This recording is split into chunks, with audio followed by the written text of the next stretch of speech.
میں نے کیا کیا, ان کو اس وقت خاموش کرنے کے لیے میں گیا کنٹرول روم میں, اور ایک فلپینو ہوا کرتا تھا اس زمانے میں, یہ غالباً 20 سال پرانی بات ہے, اس فلپینو سے میں نے کہا کہ آپ لائٹ بند کر دیجئے لیکن اس پروگرام کو آپ ضرور ریکارڈ کیجئے. اس نے ویسا ہی کیا, وہ پروگرام ریکارڈ ہوا. اس کے بعد ایک کانفرنس میں نے کی, دین رحمت کانفرنس جدہ میں, فضیلت شیخ یاسر جابری حفظہ اللہ کی تقریر اس میں ہونی تھی. وہاں بھی یہی مسئلہ ہوا میرے ساتھ کہ لوگوں نے میرے خلاف باقاعدہ طور پر ایک اتحاد بنا لیا, ایک محاذ بنا لیا, اور کہا کہ عاقل صاحب, تو میں نے کیا کر دیا تھا کہ خواتین میں بھی میں لائیو اپنے لیکچرز دکھایا کرتا تھا. جو علماء کے لیکچرز ہو رہے ہیں وہ پروجیکٹر کے ذریعے میں خواتین کے یہاں بھی ان کو نشر کیا کرتا تھا.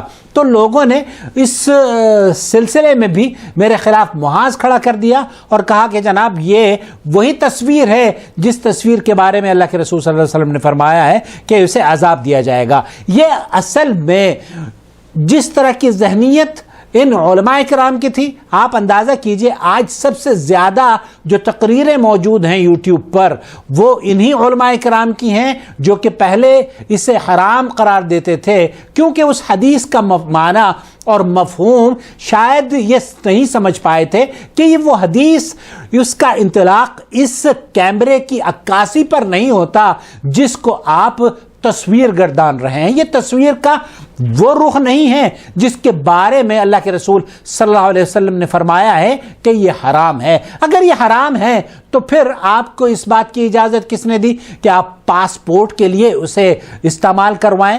آپ اپنے مفاد کے لیے اسے استعمال کرتے ہیں. اور یہی وجہ رہی کہ سماحت شیخ عبدالعزیز بن باز سے آج سے 25 سال پہلے یہ سوال پوچھا گیا تو انہوں نے کہا کہ یہ جائز نہیں ہے, یہ حرام ہے. اور یہ فتویٰ جریدۃ المدینہ میں آپ کو یہ جان کر حیرت ہوگی کہ شیخ محترم کی تصویر کے ساتھ جریدۃ المدینہ کے فرنٹ پیج پر شائع ہوا, اور جس میں لکھا تھا کہ شیخ عبدالعزیز ابن باز نے اس طرح کے پروگرام جو محاضرات یا دینی لیکچرز ہیں یا خطبات ہیں ان کو ریکارڈ کر کے عوام الناس تک دینی مسائل کو ویڈیو کے ذریعے پھیلانے کے لیے حرام قرار دیا ہے. لیکن میں آج انہی علماء کے 2-3 علماء کی تو میں نے آپ کو مثال دے دی ہے. اب جب توصیف الرحمان ٹائپ کر لیں ہر خاص و عام کو ان کی ویڈیو نظر آ جائے گی. لیکن شیخ عبدالعزیز بن باز مفتی مملکت سعودی عرب بھی اسی موقف کے قائل تھے, اور آج ان کا موقف میں آپ کی خدمت میں پیش کروں گا. وہ خود اپنی زبانی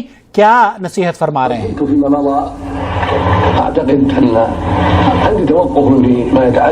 كنت في المضى, جب ماضی کی بات کر رہے ہیں شیخ عبدالعزیز بن باز مفتی مملکت سعودی عرب, کہ میرا بھی رجحان یہی تھا جیسے عام آدمیوں کا ہوتا ہے کہ اس کی خیر نہیں ہے, یہ تصویر کا وہ جز ہے یا وہ حصہ ہے جس کے اوپر عذاب دیا جائے گا, اور اس کے نفع سے زیادہ اس کا نقصان ہے.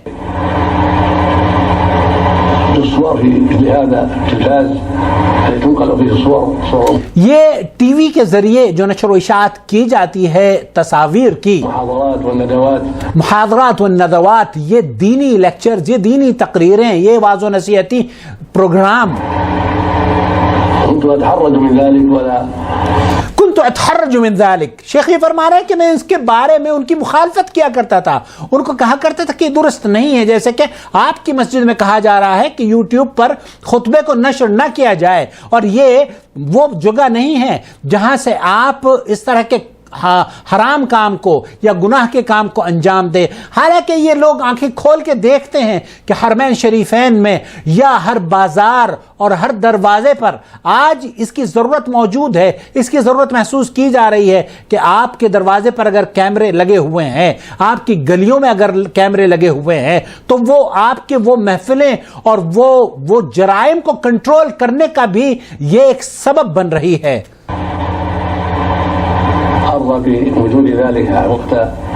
تو شیخ فرما رہے کہ میں اس دینی پروگرام کے فیور میں نہیں تھا کہ اس کی نشر و اشاعت کے لیے ویڈیو کا استعمال کیا جائے, ٹی وی چینلز کا استعمال کیا جائے. أخذ ذلك للمصلحة العامة للمسلمين. لیکن اس کے بعد مجھ پر یہ انکشاف ہوا, یہ بات واضح ہو گئی, میری تحقیق نے مجھ کو یہ بتایا کہ اس سے فائدے بہت ہیں. اور یہی سوال کا جواب شیخ توصیف الرحمن راشدی نے جب پاکستان میں تھے وہ اور کیو ٹی وی پر نشریات کو انہوں نے دیکھا تو میں نے ان سے پوچھا کہ مولانا آپ آج سے پہلے تو اس کی حرمت کا فتویٰ دیا کرتے تھے, آج آپ کو کیا ہوا؟ انہوں نے کہا کہ مجھے یہ اندازہ ہوا کہ اس کے فائدے اس کے نقصانات سے بہت زیادہ ہیں, اس لیے اس کا استعمال کرنا بے حد ضروری ہے.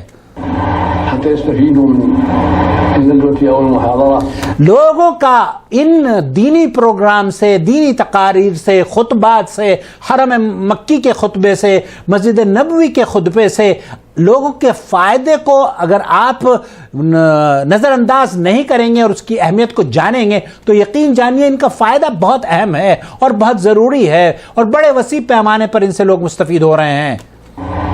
التي تلقى في وسط التلفاز أنها يعم نفعها أكثر, فإذا جاز التصوير للتابعية ونحوها وهي مصلحة فردية. جب ہم ایک مصلحت کی بات کرتے ہیں انفرادی طور پر, پاسپورٹ کے لیے, آئیڈینٹیفیکیشن کے لیے, آدھار کارڈ کے لیے ہم سب بنواتے ہیں, تو یہ کس لیے؟ ہماری مصلحت کے لیے, کیونکہ ہماری مصلحت اس میں پوشیدہ ہے. شیخ فرما رہے ہیں کہ مجتمع کی جو مصلحت ہے, جو کمیونٹی کی جو مصلحت ہے, جو معاشرے کی جو مصلحت ہے, یہ مسلمانوں کی جو مصلحت ہے, یہ زیادہ اہم ہے. شخصی مصلحت پر فوقیت اس کو دی جانی چاہیے. حاجت فردیہ, یہ ایک انسان کی ضرورت کی بات ہے, یہاں سماج کی ضرورت کی بات ہے.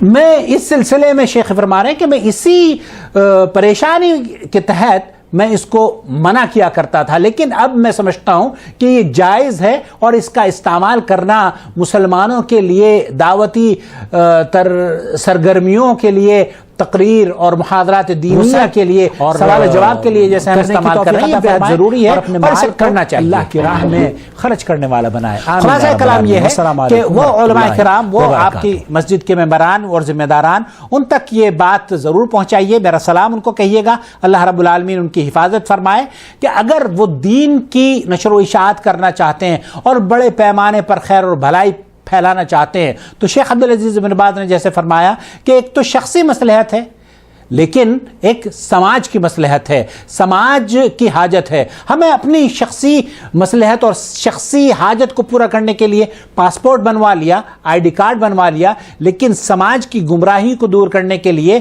کیا ہم یوٹیوب کے ذریعے خطبات کو نشر نہیں کر سکتے؟ کر سکتے ہیں اور کرنا چاہیے, اور اس میں کوئی قباحت نہیں ہے. واللہ تعالی عالم, وصلی اللہ علی نبینا محمد وعلی آلہ وصحبہ اجمعین. والسلام علیکم ورحمۃ اللہ وبرکاتہ. اللہ ولی الذین آمنوا یخرجهم من الظلمات إلى النور